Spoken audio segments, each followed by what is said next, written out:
Dans un monde en transition rapide, en perte de repères intellectuels et moraux, le philosophe Louis-André Richard lance le nouveau balado Repères, produit par l'équipe du Verbe Média. Chaque mois, il nous convie à une grande conversation avec un penseur francophone engagé dans la poursuite du bien commun. Il est avec nous aujourd'hui pour nous partager ses raisons d'espérer encore dans le dialogue, dans une société pourtant de moins en moins ouverte au débat et à la réflexion. Bonjour Louis-André. Bonjour Simon. Alors, on vit dans une drôle d'époque, d'une certaine manière, Louis-André, une époque qui doute de tout, qu'on dit relativiste, subjectiviste. Des fois, au contraire, une époque que je qualifierais de dogmatique, surtout quand on invoque la science dit que, ou en politique, hein, lui c'est un démon, puis personne n'a le droit de voter pour lui, même si le bien et le mal n'existent pas, là, tout d'un coup, il revient à la surface. Comment on fait là, pour s'y retrouver dans une époque comme ça? C'est pour ça que tu as appelé ton balado Repères, j'imagine. Oui, tout à fait. D'abord, j'irais dans le sens de ton introduction en disant que c'est une époque qui, de mille façons, manque de nuances. Et c'est une époque aussi, par rapport aux opinions tranchées, qui est beaucoup plus, tu parlais de dogmatique, je dirais, qui est beaucoup plus moralisante que les époques précédentes. On a à certaines occasions reproché au catholicisme d'imposer des morales rigides, mais moi, avec mon expérience, je me rends compte que les morales démocratiques actuelles sont extrêmement intransigeantes, très moralisantes. Alors, mon initiative de partager un balado à la recherche de repères, c'est dans le fond, pour répondre à la question précise que tu as posée, de susciter la conversation. La solution, peu importe les époques, et moi je me targue de dire qu'il n'y a jamais de plus belle époque que celle à laquelle nous appartenons, bien la conversation de tout temps est le moyen par lequel on peut refaire les liens humains. Je suis professeur de philosophie, ça fait déjà 35 ans, et j'ai toujours la passion d'essayer de comprendre l'époque à laquelle j'appartiens, d'en prendre un peu de recul, et puis, dans la mesure du possible, de m'engager à converser avec mes étudiants d'abord, mais aussi avec la population en général. C'est une des raisons du balado. Voir si par cet exercice, je pourrais rejoindre des auditeurs, mais qui sont les gens qui fréquentent le Verbe, mais aussi peut-être encore plus large, pour que l'occasion de conversation que j'aurai avec des intellectuels, oui, mais des gens aussi d'un peu de tous les domaines, à la recherche de quels peuvent être les ancrages qui sont toujours valables pour nous aider à nous orienter dans la vie sociale actuelle. Donc, tu n'as pas une ligne éditoriale, tu n'invites pas juste des gens qui pensent comme toi. Le but, c'est aussi de susciter une réflexion, un dialogue. Absolument, absolument. Je ne cherche pas à réunir les gens qui pensent comme moi. Cependant que je ferai une nuance, j'aime la remarque d'Alexis de Tocqueville qui disait « Il faut lire les anciens » à une époque où la modernité s'installe, parce que lire les anciens, non pas que les anciens ont raison sur tout, mais quand on les lit à une époque comme la nôtre, ils nous aident à rétablir le ballon contraire au côté où le bateau penche. Donc, ceci pour dire que j'aimerais ça trouver l'occasion de recevoir des gens qu'on a moins l'occasion d'entendre parce qu'ils sont moins présents sur la place publique. Parce que les gens n'ont pas l'oreille, ou du moins, certains concepteurs de médias n'ont pas l'oreille. Et moi, je veux donner la chance à tout le monde. Ceci dit, je suis prof de philo. Moi, je cherche à comprendre le monde tel qu'il est. C'est vraiment une motivation sincère. Alors, je déteste les étiquettes de gauche, de droite. Moi, j'essaie vraiment de comprendre. J'invite des gens de tout acabit. Ma seule préoccupation, c'est de recevoir des gens bien disposés. Oui, bienveillants dans la recherche commune de la vérité. La philosophie, c'est pas l'occasion de faire une espèce de militantisme partisan. Ça, j'ai horreur de ça. Alors, j'essaie d'éviter ce genre d'invité. Tu as publié un texte sur leverbe.com à l'occasion du lancement du balado Repères et tu parles dans ce texte-là de l'effacement des limites. Qu'est-ce que ça veut dire, ça, qu'on serait dans une époque qui tend à effacer les limites? Alors, c'est une des problématiques actuelles les plus fascinantes qui soit. C'est-à-dire que, et là, je vais me référer à un prochain invité du balado, Jean-François Bronstein, qui a écrit un livre formidable qui s'appelle « La philosophie devenue folle, le genre, l'animal et la mort ». Et il est devenu un ami, alors que on n'est pas nécessairement des intellectuels qui penchent du même bord, mais il est devenu un ami très cher parce qu'on s'est aperçu qu'on cherchait tous les deux la vérité en commun.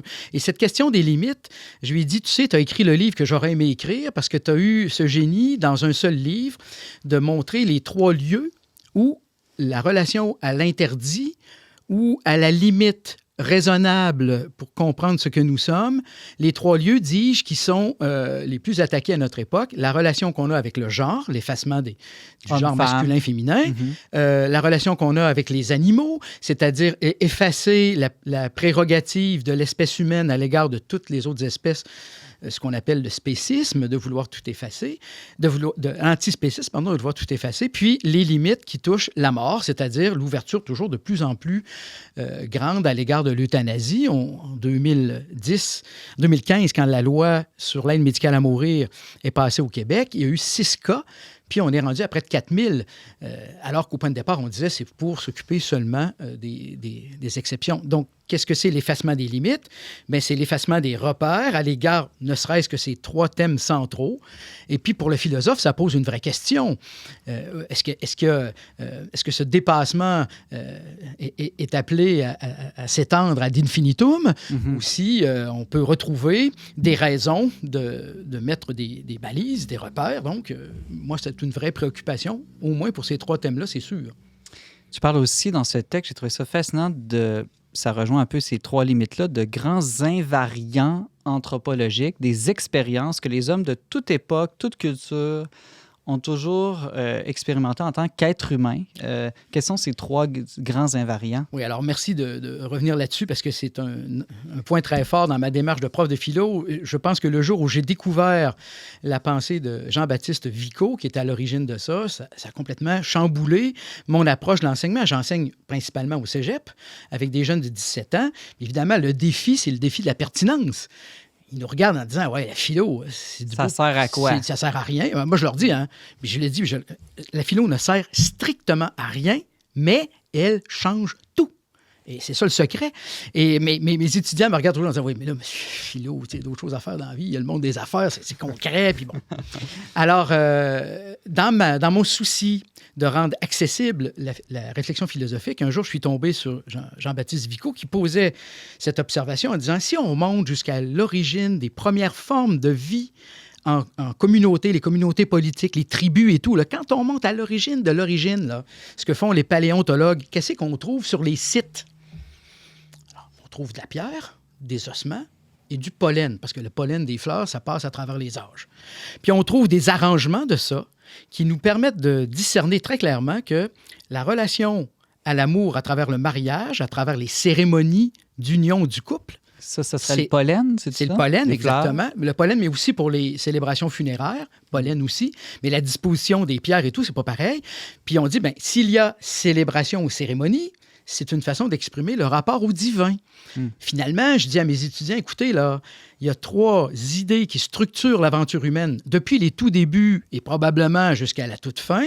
C'est la relation qu'on entretient dans les liens humains, l'amour, mais on peut le prendre plus large, tous les liens humains, dont l'amitié, par exemple, la relation qu'on entretient envers les morts, les rites funéraires, on en fait encore, puis ces 2 choses combinées mettent en évidence l'effet que dès qu'il y a la présence de l'être humain, il y a le besoin de se situer par rapport à quelque chose de plus grand que nous, ce qu'on appelle le divin de manière générale.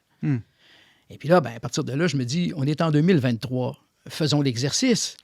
Entre ce qui se passait dans les premières tribus puis aujourd'hui, qu'est-ce qu'on retrouve? On trouve que dans l'activité politique québécoise, ces 3 thèmes résurgissent constamment. La loi sur la fin de vie, c'est notre manière actuelle de théoriser sur le rapport à la mort.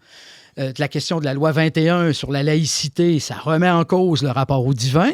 Et puis, toute cette question des identités sexuelles multiples et nouvelles qui repoussent les frontières de la théorie des genres, là, c'est notre relation aux liens humains. Ou le mariage gay aussi. Ou le mariage gay. Mais déjà, le mariage gay, c'est déjà passé dans les choses qui sont instituées. Je suis dépassé dans mes enjeux politiques. Mais c'est tout à fait vrai. Mais j'y ajoute ce genre de choses parce que je dis, ça ne sera jamais dépassé. Ça va toujours revenir d'une manière ou d'une autre. Voilà qui enracine le propos de la philosophie dans un ancrage très concret, je trouve. Tu cites aussi vers la fin de ton texte Paul Auster qui dit « La démocratie ne va pas de soi, il faut se battre pour elle chaque jour, sinon nous risquons de la perdre. » Qu'est-ce que ça veut dire, se battre pour la démocratie? J'imagine que tu ne pensais pas d'abord à une guerre physique. Non, malgré Ben, ça pourrait aller jusque-là, peut-être, là, mais... Pas du tout. Écoutez, la bataille, elle est fondée sur le fait que, je ne sais pas, je trouve parfois que mes concitoyens prennent pour acquis le régime démocratique dans lequel on évolue. Mais c'est pas de la magie, c'est une institution humaine. Évidemment, quand on enseigne la philo au cégep, et je l'ai dit à mes étudiants, ça fait partie de la transmission du fonds culturel, de vous montrer à quel point cette chose qu'on appelle la vie démocratique, elle a ses racines dans l'Athènes du 5e siècle. Elle a été influencée par le christianisme, influencée par le siècle des Lumières, puis on arrive à notre époque, et puis on va voter quand on a 18 ans. Mais j'ai dit, se battre pour ça, se battre pour l'institution, c'est être capable de la critiquer, parce que les choses sont éminemment critiquables, mais c'est être capable aussi de la justifier. Moi, ce qui me fait trembler, c'est quand je vois qu'on accueille de nouveaux concitoyens qui viennent du Maghreb, par exemple, et qui fuient une certaine réalité politique pour venir en découvrir une autre qui est la nôtre, et on n'est pas capable de leur expliquer d'où vient le système dans lequel ils débarquent. Et ça, je me dis, mais c'est dangereux de perdre cette démocratie qu'on vit comme si c'était acquis. Se battre pour elle, ben, c'est raviver la mémoire de ses origines, critiquer la manière dont ça se déroule, aller voter quand c'est le temps d'aller voter, mais de le faire de manière responsable. Mm-hmm. Alors, je pense que si chaque citoyen, à la mesure et dans la proportion de son rôle citoyen, ne fait pas ça, on n'est jamais à l'abri de la tyrannie. Soit c'est un tyran qui vient de l'extérieur, soit, à bien des égards, nous sommes nos propres tyrans. Et c'est pour ça qu'Aristote disait que la démocratie, c'est le moins bon régime. C'est pas le meilleur, c'est le moins bon. Pourquoi c'est le moins bon? Parce que c'est le moins dangereux quand ça dérape. Une monarchie qui dérape, c'est une tyrannie. Ça fait mal d'aplomb. Mais idéalement, si on avait vraiment un roi bon, noble et bienveillant pour sa population, ça serait top. Mais on est mieux de ne pas prendre de chance. Au ciel, c'est le Christ roi, fait que c'est une monarchie. Voilà, ça, c'est la cité de Dieu, c'est un autre régime. En terminant, là, je t'écoute parler, puis t'es plein d'enthousiasme, t'es optimiste. Alors, on dirait que même si tu vois les écueils, les dangers peut-être de la société actuelle, ton approche semble pas être du pessimisme ou un nostalgiste de dire ça c'était mieux avant, revenons à comme avant, ou tout va mal aujourd'hui, puis être réactionnaire. Non. Bien, comme je le disais tantôt, il n'y a pas de plus belle époque que celle à laquelle on appartient. On a toujours deux attitudes possibles devant ça. On est chialeux ou on est cynique. Le chialeux, c'est quelqu'un qui ne peut pas apprécier le bénéfice d'être dans le monde qui est le sien. Et il n'y a rien à faire avec ça. C'est bon. Et pire encore, le cynique. Le cynique, c'est quelqu'un qui voit la réalité telle qu'elle est, qui n'est pas rose, et qui en rit, en se décourage et s'en écarte. Moi, je pense que, en tout cas, ce qui est la motivation de mon enthousiasme, c'est, je répète encore, le désir de comprendre. C'est pas si simple. Et puis, l'idée que... contre toute attente, quand on s'implique, qu'on s'engage, il ne peut en sortir que du bon. Et je crois à ça, puis toujours dans la mesure où on ne se donne pas de trop grandes ambitions. La conversation philosophique à laquelle je faisais référence tantôt, c'est d'abord avec ma femme, mes enfants, mon entourage. J'aspire pas à être premier ministre du Québec, là. Alors, quelqu'un qui le devient, il y a un autre rôle à jouer. Mais je pense que chacun a sa place avec ses talents, ses moyens, son rôle à faire. Alors moi, je suis un intellectuel, je mène mon combat intellectuellement, j'y crois vraiment, donc je m'investis de la sorte. Je dis toujours à mes étudiants, puis je le dis à tous ceux qui veulent bien l'entendre, le job d'un prof de philo, c'est d'amener les gens à perdre leurs illusions, mais sans jamais perdre leurs aspirations. L'enthousiasme vient avec l'aspiration. Les illusions, on peut bien s'en débarrasser, c'est pas facile, mais il y a intérêt à le faire. En tout cas, tu as bien communiqué ton enthousiasme aujourd'hui à l'émission. On peut écouter déjà le premier épisode de Repères. Entre autres, c'est une discussion avec Mathieu Bock-Côté. Et puis le deuxième épisode sort au mois de mai. Ce sera avec qui? Avec le professeur Pierre Manant, grand professeur de philosophie politique, que j'ai l'honneur de connaître depuis déjà quelques années. Il vient d'écrire un livre qui s'appelle « Pascal et la proposition chrétienne ». De mon point de vue, c'est un livre magistral. Il faudrait que tout le monde lise ça, chrétien et non chrétien. Pierre Manant avait peur que son livre soit mal reçu parce qu'il prend vraiment position pour le catholicisme même. Et au contraire, il était bien reçu dans tous les milieux. Quand je lui demandais à quoi tu attribues cette bonne réception, il dit, dans le fond, c'est parce que j'ai touché à des thèmes de manière telle que je rejoins l'esprit de tout le monde. Et voilà, quand on cherche le vrai puis qu'on le cherche pour vrai, normalement, ça rallie les gens plutôt que de les éloigner. Louis-André Richard, auteur, professeur et philosophe, on peut écouter ton nouveau balado repère sur YouTube et toutes les bonnes plateformes de balado-diffusion. Merci beaucoup d'avoir accepté notre invitation. Le plaisir a été pour moi, vraiment.